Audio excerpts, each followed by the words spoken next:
శ్రీవారి లడ్డు వివాదం సంబంధించి చూసుకున్నట్లయితే ఏపీ రాజకీయాల్లో బొగ్గుమంటున్నాయి. ప్రధానంగా చూసుకున్నట్లయితే మొదటగా ఇది జంతు కొవ్వులు కానీ ఈ యొక్క కల్తీ అంటే నెయ్యిలో కలిసిందంటూ కూడా ప్రధానంగా చంద్రబాబు నాయుడు అలాగే డిప్యూటీ సీఎం పవన్ కళ్యాణ్ అనేక ఆరోపణలు చేసిన నేపథ్యం. సో ఈ యొక్క సిట్ నేపథ్యంలో ఆ యొక్క లేవంటూ కూడా నిర్ధారించింది.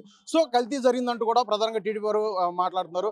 సో ఈ నేపథ్యంలో వైసీపీ వారు పెద్ద ఎత్తున ఈ విజయవాడలో ఒక వెంకటేశ్వర దేవస్థానానికి సంబంధించి పరిహార పూజ కార్యక్రమం చేపట్టారు. మనతో మాట్లాడడానికి మాజీ దేవాశాఖ మంత్రి అయినటువంటి వెల్లంపల్లి శ్రీనివాస్ వారితో మాట్లాడుతాం. సార్ ఏం చెప్తారు అసలు కల్తీ వ్యవహారం సంబంధించి? సార్ ఇది ఆల్రెడీ వీళ్ళు పంపించిన శాంపిల్స్ ల్యాబ్లోనే ఎక్కడ కూడా పందుకోవు లేదని చెప్పని శాంపిల్ రిపోర్ట్స్ వచ్చినాయి. అయినా కానీ దుర్మార్గంగా రాష్ట్ర వ్యాప్తంగా ఒక రాష్ట్ర ప్రభుత్వమే బ్యానర్లు గడిచడం అంటే చాలా బాధాకరం.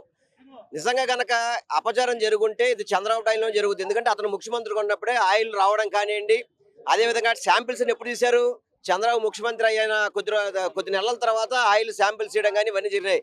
అందులో కనుక కల్తీ కనుక జరుగుంటే అది చంద్రబాబు పాపం తప్ప జగన్మోహన్ రెడ్డి గారికి ఏం సంబంధం అండి?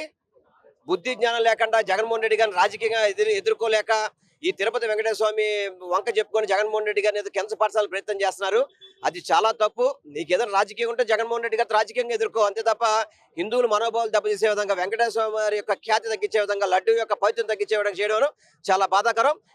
ఈ తప్పు చేసిన తప్పుకి చంద్రబాబు క్షమాపణలు చెప్పి తిరుపతి కొండకి నడుచుకుంటూ వెళ్ళి క్షమాపణ చెప్పుకుంటే గానీ అప్పటికి కూడా పరిహారం చంద్రబాబు చేసిన పాపం పోదు. అంటే 2019 నుండి కూడా 24 వరకు కూడా దాదాపుగా 20 కోట్ల లడ్లు తయారు చేసి అది కూడా 60 లక్షల ఏదైతే కల్తీ నేరు వివిధ రసాయనాలతో చేసి, సో ఇది సిట్ చార్ట్ షీట్ లో ఉంది కదా అని చెప్పేసి ఆ సిట్ చార్ట్ షీట్ అనేది ఎప్పుడు శాంపిల్స్ తీశారు? ఆ నెయ్యి శాంపిల్స్ ఎప్పుడుది? చంద్రబాబు ప్రభుత్వం వచ్చాక ఆయిల్ శాంపిల్ తీసింది. జూన్ 14 తారీఖు నాడు ఎవరైతే ఎమ్మెల్యే ఈవో శ్యామలరావు గారు ఉన్నారో అతను క్లియర్గా మా దగ్గర నెయ్యి కూడా చాలా పవిత్రంగా ఉంది, చాలా క్లియర్గా ఉందని చెప్పి అతనే ట్వీట్ చేశాడు. అది మళ్ళీ సెప్టెంబర్ 18 వచ్చేప్పుడు చంద్రబాబు నాయుడు పార్టీ ఆఫీసులో పందికొవ్వు కలిసిందని చెప్పాడు. పందికొవ్వు చంద్రబాబులో కలిసింది తప్ప లడ్డూలో కలవలేదు.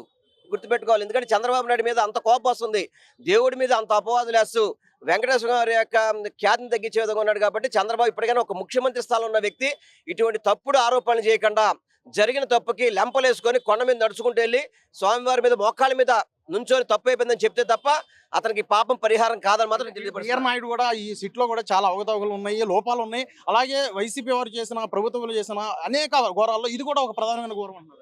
బిఆర్ నాయుడికి అసలు చైర్మన్ గా చేసే అర్హత లేదు. ఎందుకంటే అతను నాస్తికుడు. అతని ఛానల్ ఏ విధంగా డెవలప్ అయిందో మనందరికి కూడా తెలిసిన విషయమే. తప్పుడు ప్రోగ్రామ్స్ పెట్టి అతను అతను ప్రమోషన్ పొందాడు తప్ప ఎక్కడో కూడా హిందువులు అంటే కానీ హిందూ దేవులు అంటే భక్తి ఉన్న వ్యక్తి కాదు. అటువంటి వ్యక్తి చైర్మన్ కాబట్టే తిరుమల తిరుపతి దేవస్థానం పరిస్థితి ఈ విధంగా తయారైంది. చంద్రబాబు నాయుడు చాలా తప్పు చేశాడు. తప్పనిసరిగా ఈ పాపానికి పరిహారం అతను రాజీనామా చేయాలని డిమాండ్ చేస్తాడు. చెప్పండి సార్, అటు కూటమి మంత్రులు అందరూ కూడా ఒకటే చెప్తున్నారు, కల్తీ మాత్రం జరిగింది. వెంటనే వైసీపీ అందరూ కూడా హిందూ సమాజానికి క్షమాపణ చెప్పాల్సింది అన్నారు.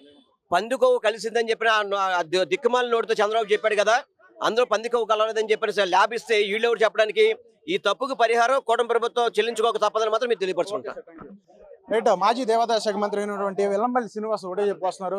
ప్రధానంగా చూసుకున్నట్లయితే పందికొవ్వు పందికొవ్వు కావచ్చు, లేదంటే జంతువులకు సంబంధించి కొవ్వుగా కలిసిందని ఏదైతే చెప్పారో, సో సిట్ ఈ కొవ్వు మాత్రం కలవలేదు అంటూ కూడా చెప్పుకొస్తున్నారు. అంటే ప్రధానంగా ఇటు కూటమి నాయకులు మాత్రం ఒకటే చెప్పుకొస్తున్నారు, సో నెయ్యి అయితే మాత్రం కల్తీ జరిగింది అంటూ కూడా చెప్పుకొస్తున్నారు. అలాగే అసలు మొదట అన్న మాటకి ఇప్పటికి సో చాలా వ్యత్యాసం ఉంది. సిట్ ఏదైతే చార్జ్ షీట్ పేర్కొందో ఆ చార్జ్ షీట్ లో వివిధ కొవ్వులకు సంబంధించి కలవలేదు అంటూ చెప్పుకొస్తున్నారు. ఏదేమైనా సరే సో ఈ రాజకీయంగా చూసుకున్నట్లయితే శ్రీవారి యొక్క లడ్డు వివాదం సంబంధించి సో రాజకీయాలంటూ కూడా బగ్గుమంటున్నాయి. ఇరు పార్టీలు, ఇటు అధికార పార్టీ కావచ్చు, అలాగే ప్రతిపక్ష పార్టీ కావచ్చు, సో మాటలు యుద్ధం చేసుకుంటూ ఉంటున్నారు. మీరంటే మీరు క్షమాపణ చెప్పాలి హిందూ సమాజాన్ని అంటూ కూడా వారు మాట్లాడుతారు. సో ఈ నేపథ్యంలో ఈరోజు విజయవాడ వ్యాప్తంగా ఉన్న వెంకటేశ్వర స్వామి దేవాలయాలకు సంబంధించి వైసీపీ నాయకులు పెద్ద ఎత్తున ఏవైతే ఈ పరిహార పూజా కార్యక్రమం అన్ని కూడా చేపట్టడం, అలాగే హిందూ సమాజానికి చంద్రబాబు నాయుడు అలాగే డిప్యూటీ సీఎం పవన్ కళ్యాణ్, నారా లోకేష్ వీళ్ళందరూ కూడా హిందూ సమాజానికి క్షమాపణ చెప్పాల్సిందంటూ ప్రధానంగా వైసీపీ నాయకులు అలాగే వెల్లంపల్లి శ్రీనివాస్ అయితే కోరుకున్న పరిస్థితి, డిమాండ్ చేస్తున్న పరిస్థితి అయితే ఉంది.